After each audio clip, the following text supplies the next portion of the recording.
Mondal commission, যে মন্ডল কমিশনের সুপারিশকে চাপা দেওয়ার জন্য পরিকল্পিতভাবে বাবরি ধ্বংস শহীদ করা হয়েছিল 1992 সালে।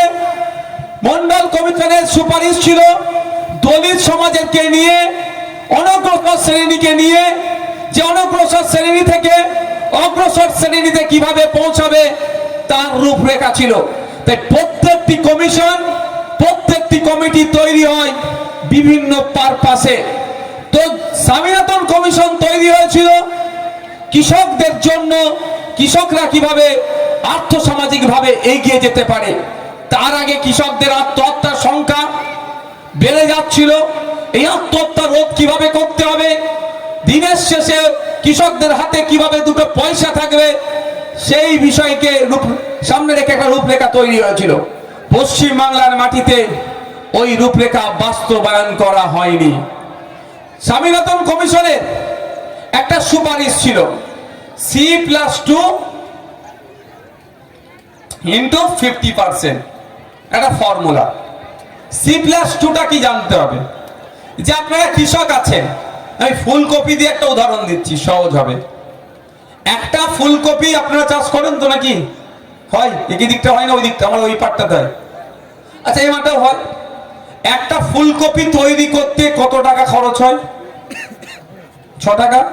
আপনি বলছেন কোন জায়গায় 3.5 টাকা খরচ হয়, কোন জায়গায় 4 টাকা, কোন জায়গায় 5 টাকা, বিভিন্ন জায়গায় বিভিন্ন রকম। মাটির উপর নির্ভর করে কতটা সেচের অ্যাক্সেস কতটা সহজ হবে, দূর থেকে পানি নিয়ে আসলে খরচ বাড়বে, করবে, অনেক ব্যাপার থাকে। চলেন, তো আপনি স্বামীনাথন কমিশন বলছে C+2 ইন্টু 50%, একটু বুঝিয়ে দিই এটা কি।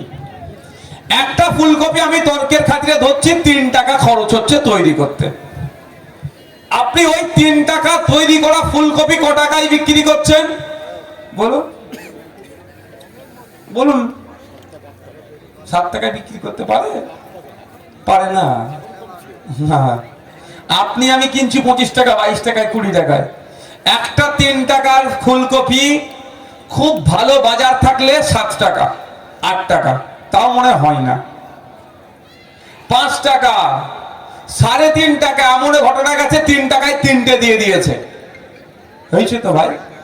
তাহলে একভাবে হয় না, বৈষম্য হচ্ছে। 3 টাকার ফুলকপি গড়ে আমি দেখেছি 4 টাকা থেকে 4.5 টাকায় আপনি বিক্রি করেন, গড় 4 টাকাতেও চলে আসবে গড়ে। তাহলে আপনি আপনার উৎপাদিত ফসলের দাম সঠিক পেলেন না, 1 টাকা। C+2টা কি? সায়েন্টিফিক ভাবে ওরা করেছে, উৎপাদিত ফসলের 3 গুণ দাম, আমি প্রচলিত ভাষায় বলি। এটা স্বামীনাথন কমিশনের সুপারিশ। কেমন আপনাকে বলি, আপনার একটা ফুলকপি তৈরি করতে 3 টাকা খরচ হয়েছে, আপনার ক টাকায় বিক্রি করবেন? 3 টাকা খরচ, 3 টাকা লাভ, সরি 3 টাকা খরচ, 3 টাকা সময়। আপনি 3 টাকা খরচ করে ফুলকপি তৈরি করছেন, আর 3 টাকা দিতে হবে সময়ের দাম, ইন্টু 50%। 6 কে 50% গুণ করো ওতে, তাহলে কতই দাঁড়াচ্ছে? 3 গুণ হচ্ছে না? 3 গুণ হচ্ছে তো। আমি আপনাকে সহজ বলে দিচ্ছি, আপনার ইনকাম বাড়বে কিভাবে। স্বামীনাথন কমিশনকে যদি ফলো করে, আজকে আপনার ইনকাম কাটি দিয়ে আমাদের প্রোগ্রামকে বানচাল করেছে। করলে করতে পারতাম, এতটুকু আমি বলে যাচ্ছি। চাইলে করতে পারতাম। প্রশাসনকে আমরা কি করি? সম্মান দিই। প্রশাসনের কর্তারা আমাদেরকে একটা অ্যাডভাইস করেছে, দিয়েছে, অ্যাডভাইস দিয়েছে, সেটাকে আমরা সম্মানে রেখেছি। না আমরা করতে পারতাম, দেওয়া তো দেখা যেত। কিন্তু কাটি যখন খোঁচা আমার দিয়েছে, আমাদেরকে একটু খোঁচা দিতে হবে। আমাদেরকে একদিনের প্রোগ্রাম করতে দেয়নি, ওনাদের বসার জায়গাটা আমি তুলে দেখাবো। আজ নয় কাল রেডি, আপনারা থাকুন, আপনারা দেখতে পাবেন। আমি আপনাদের কথা দিয়ে যাচ্ছি, সবার দীর্ঘায়ু কামনা করছি, সবাই যেন দেখে ওটা যেতে পারে। যেতে তো একদিন হবেই, কেউ শ্মশানে যাবে, কেউ কবরস্থানে যাবে, যেতে তো হবেই, কিন্তু দেখে যেন যাওয়া যায়, এই আমি কামনা করছি। তাই আমি ওই প্রসঙ্গে যাব না, সময় নষ্ট করব না। আমার আওয়াজ 6 লেনে তো মাইক লাগানো আছে, ওনারাও শুনে নিচ্ছে। বলছি প্রস্তুত থাকুন, কোন বড় নেতা আছে ওটা আটকাক আমি দেখবো। ফিরহাদ হাকিম আটকাবে? ফিরহাদ হাকিম সাহেব আটকাবে? এমনি উনি অবৈধ ওয়াকফ সম্পত্তি দখল করে রেখেছে, কি করে হজম করবে তার রাস্তা খুঁজছে। তো ক্যামেরায় কোন ক্যামেরা বলছি, গতকালকে মিডিয়া প্রশ্ন করেছিল আমাকে, ফিরহাদ হাকিম সাহেব হচ্ছে বলে আরেকবার বলেনি, মিডিয়া প্রশ্ন করেছিল ক্যানিং পূর্বের এক নেতাকে নিয়ে। আমি বলেছি ওনার পাশে আর কেউ নেই, ফিরহাদ হাকিম সাহেবকে একবার নিয়ে এসে দেখা। আমি আবারও বলছি, অন্য কোনো কথা বলে তার নাম বলছি না কেন, ফিরহাদ হাকিম সাহেব মুসলমানদের মুখ্যমন্ত্রী শাস্তি যায়। ওনার আব্বা উনি মুসলমানদের মুখ্যমন্ত্রী, দিদিকে এমন ভাবে ঘিরে রেখেছে মুখ্যমন্ত্রীকে, উনি আবার মুসলমানদের মুখ্যমন্ত্রী। তাই ওই মুসলমানদের মুখ্যমন্ত্রী ফিরহাদ হাকিম সাহেবকে একবার ভাঙড়ে নিয়ে এসে প্রোগ্রাম করে দেখাতে বলছি, তাহলে জানবো ওনার পাশে দল আছে। আমি একবার বলছি, একবার নিয়ে এসেছিল ইমাম মুয়াজ্জিনের প্রোগ্রামে, পার্টির প্রোগ্রামে একবার নিয়ে আসুন। আমার যতটুকু সোর্সের মাধ্যমে আমি খবর পেয়েছি, যতটুকু আমার সোর্স আছে, কেউ আর আসবে না, কেউ আর আমি প্রশ্নই যাব না। আমি একজনকে চাইছি, কাকে?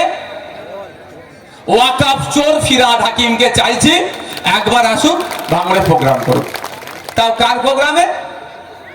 ক্যানিং পূর্বে এক নেতা, এখন উনি বলছেন অবজারভার, তার উপরে নেতা বলছে অবজারভার নাই, এই নিয়ে বিতর্ক।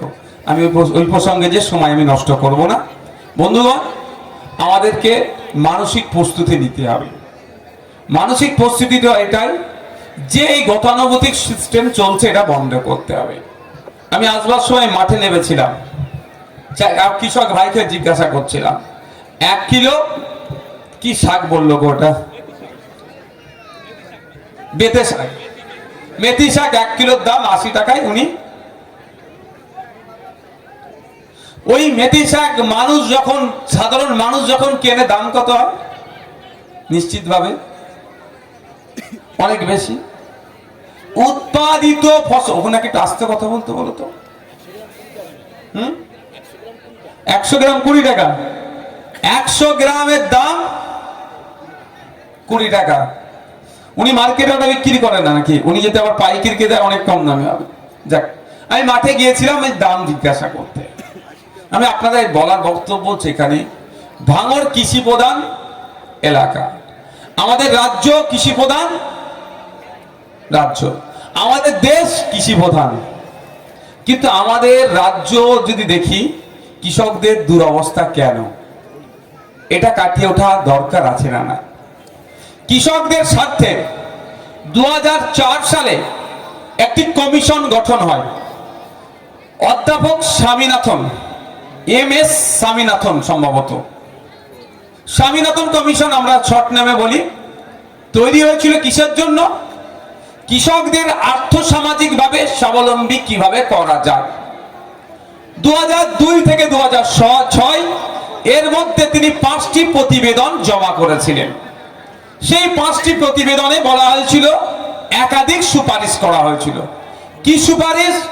কৃষকদের আয় কিভাবে বাড়বে সেই বিষয়ে চর্চা করা আছে ওখানে। কিন্তু আমি পশ্চিমবাংলার ক্ষেত্রে দেখছি কোনোটাই ফলো করা হচ্ছে না, কোনোটাই মানা হচ্ছে না। ফলে উৎপাদিত ফসলের দাম সঠিকভাবে পাচ্ছি না, মাসের শেষে আমাদের কৃষকরা সঠিক ইনকামও তারা করতে পারছে না। আমি একটা উদাহরণ দিলে আপনারা অবাক হবেন, বারবার এ কথা বলি, আজকেও বলছি